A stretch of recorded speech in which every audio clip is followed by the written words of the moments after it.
नमस्कार दोस्तों, स्वागत है आपका आपके अपने YouTube चैनल पर। दोस्तों, राजस्थान स्नातक सीईटी एग्जाम का आयोजन हुए दोस्तों 1 महीने से ज़्यादा समय हो चुका है।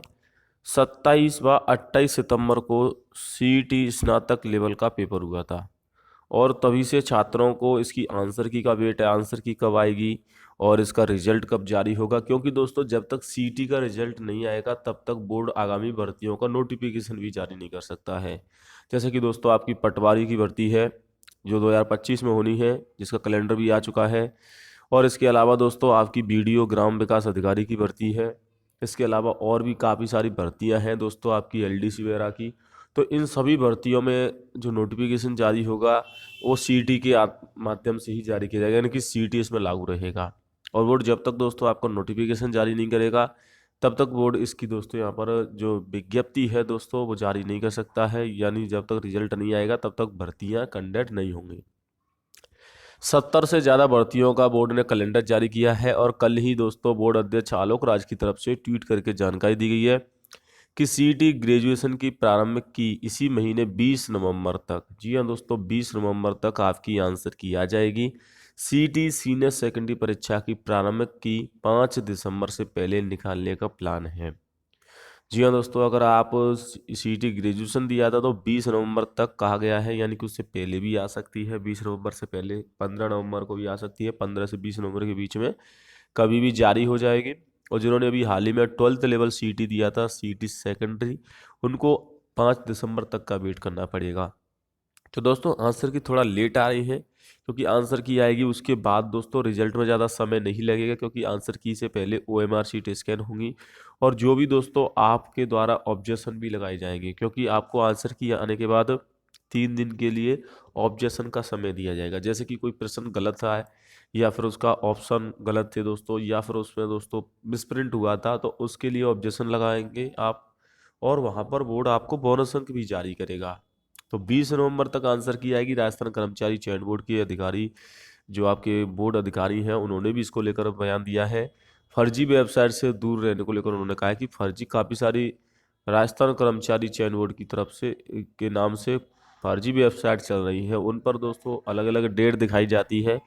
तो दोस्तों इसीलिए बोर्ड ने ये कहा है। और साथ में दोस्तों, जिन्होंने स्टेनोग्राफर परीक्षा दी थी उनकी 6 नवंबर, यानी कि दोस्तों कल आपकी आंसर की जारी हो चुकी है। सीटी सेकेंडरी में आपको 7 नवंबर तक का सुधार का मौका दिया गया है। स्नातक लेवल में भी मौका दिया गया था, लेकिन उसकी डेट निकल चुकी है, 1 नवंबर थी। 1 नवंबर तक आपको इसमें मौका दिया गया था कि 1 नवंबर तक आप इसमें सीटी के लिए दोस्तों जो है करेक्शन करा सकते हैं। साथ में दोस्तों, अगर आप आगामी भर्तियों की तैयारी कर रहे हो, जैसे कि दोस्तों आपकी भर्ती होने वाली है जो भी आगामी, उनमें आपका 3 वर्ष से ज़्यादा पुराना फोटो नहीं होना चाहिए। 74 भर्तियाँ हैं जो 2026 तक होंगी। तो आपको अभी से क्या करना है, अपने डॉक्यूमेंट में 3 साल से ज़्यादा पुराना फोटो तो उसे अपडेट करा लें। जैसे कि आधार कार्ड है उसे आप अपडेट करा सकते हो फोटो। इसके अलावा दोस्तों, आपके जो ड्राइविंग लाइसेंस है, वोटर आईडी कार्ड है, इसमें आपको फ़ोटो 7 दिन में अपडेट हो जाता है। यानी कि अगर आप आज अपडेट कराओगे तो 7 दिन बाद न्यू आपका आधार कार्ड अपलोड डाउनलोड कर सकते हो। तो ये सिंपल प्रोसेस है। आप अपने नज़दीकी अटल सेवा केंद्र या फिर जहाँ पर आपका आधार कार्ड अपडेट होता है बैंक वगैरह में, वहाँ से जाकर दोस्तों अपने आधार कार्ड पर जरूर फ़ोटो अपडेट करा लें, वरना बाद में आपको एग्जाम में एंट्री नहीं दी जाएगी और इसमें बोर्ड आपकी ही कमी मानेगा, क्योंकि बोर्ड ने 3-4 महीने पहले ही ये जानकारी आपको दे दी है। क्योंकि आगामी भर्तियां मार्च के बाद ही स्टार्ट होंगी, जो कैलेंडर जारी किया गया उसके अनुसार। अब ये तो आंसर की बात हो गई। अब रिजल्ट, काफ़ी सारे स्टूडेंट, लगभग 80% स्टूडेंट ऐसे होंगे जिन्होंने पहली बार सीटी का पेपर दिया होगा, स्नातक लेवल का या सेकेंडरी लेवल का। तो उनको नहीं पता होता है कि सीटी का स्कोर कार्ड कैसे आता है। इस प्रकार से आपका रिजल्ट आता है। ये 2023 की मार्कशीट है। यहाँ पर आपकी पर्सनल डिटेल होती हैं जो भी हैं। यहाँ पर आपकी दोस्तों बोर्ड की डिटेल होती है कि रोल नंबर क्या है आपका, एप्लीकेशन कैटेगरी और जेंडर। और सबसे नीचे इम्पोर्टेंट है वो है आपका ऑप्टेन्ड मार्क, यानी कि नंबर होते हैं, और आफ्टर नॉर्म्स मार्क। 2023 में सीईटी का पेपर हुआ था, वो भी 4 शिफ्ट में हुआ था, और 2024 में जो सीईटी का पेपर हुआ है वो भी 4 शिफ्ट में हुआ है।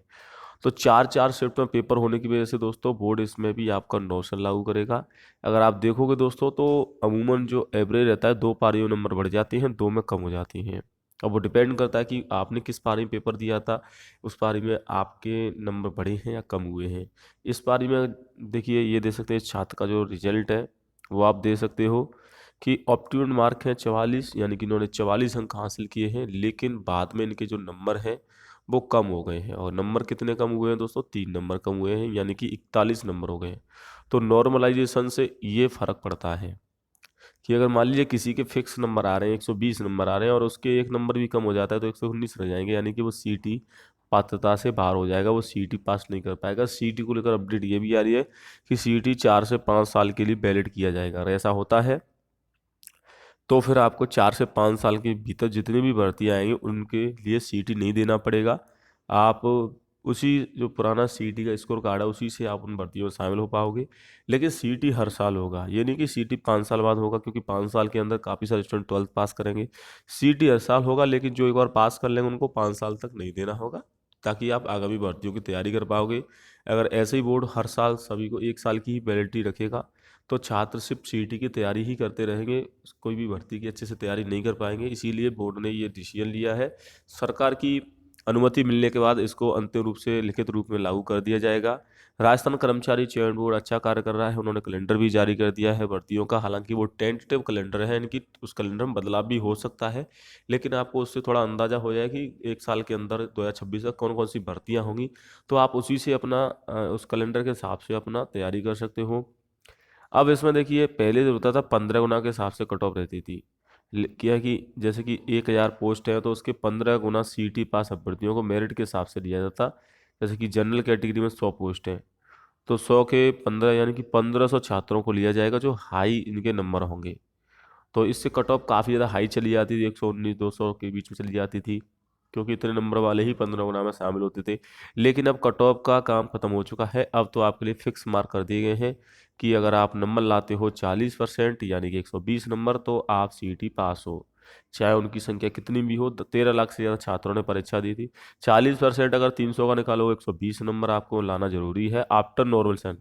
ये नंबर अब काउंट नहीं होती है, बल्कि आफ्टर नोर्सल वाले नंबरों को ही माना जाता है कि नोर्सल के नंबर, नोर्सल होने के बाद आपके नंबर कम हुए हैं या फिर बढ़े हैं, वही नंबर मान्य होते हैं। भले ही आपके 121 नंबर आए हैं, लेकिन आफ्टर नोर्सल उसमें 118 रह गए, 4 नंबर कम हो गए, तो ये 118 को ही मान्य दिया जाएगा। आप कोर्ट में भी नहीं जा सकते हो, क्योंकि नोर्सल का पहले ही दोस्तों बोर्ड ने नोटिस जारी करके अपडेट कर दिया है। अगर कोई भी परीक्षा 2 से ज़्यादा शिफ्ट में होती है तो उसमें सरलीकरण या नॉर्मलाइजेशन किया जाता है। और ये बोर्ड का पहले से ही नियम चला आ रहा है, ये अभी नहीं है, ये आगामी काफ़ी सारी भर्तियों में। हालांकि इससे अधिकतर छात्रों को फायदा ही होता है, लेकिन कुछ छात्रों को इसका नुकसान भी होता है। तो वो डिपेंड करेगा किस पारी में आपने पेपर दिया है। अगर आपने टप पारी में पेपर दिया है, 27 तारीख को अपडेट है, जिनका 27 तारीख को पेपर हुआ था उनके नंबर बढ़ेंगे, और जिनका 28 को हुआ था उनके नंबर कम हो सकते हैं। बाकी रिजल्ट आने के बाद स्थिति क्लियर हो जाएगी। अभी आपको 15 से 20 नवंबर का आंसर की का वेट करना है, क्योंकि आंसर की से भी काफ़ी सारे छात्रों के नंबर कम भी होते हैं, बढ़ते हैं। अधिकतर छात्रों के नंबर कम हो जाते हैं। लेकिन दोस्तों, ये प्री आंसर की फाइनल आंसर की फिर से नंबर बढ़ जाते हैं, क्योंकि उसमें काफ़ी सारे क्वेश्चन डिलीट भी हो जाते हैं। इसमें भी काफ़ी सारे क्वेश्चन डिलीट होंगे। जय हिंद, वंदे मातरम।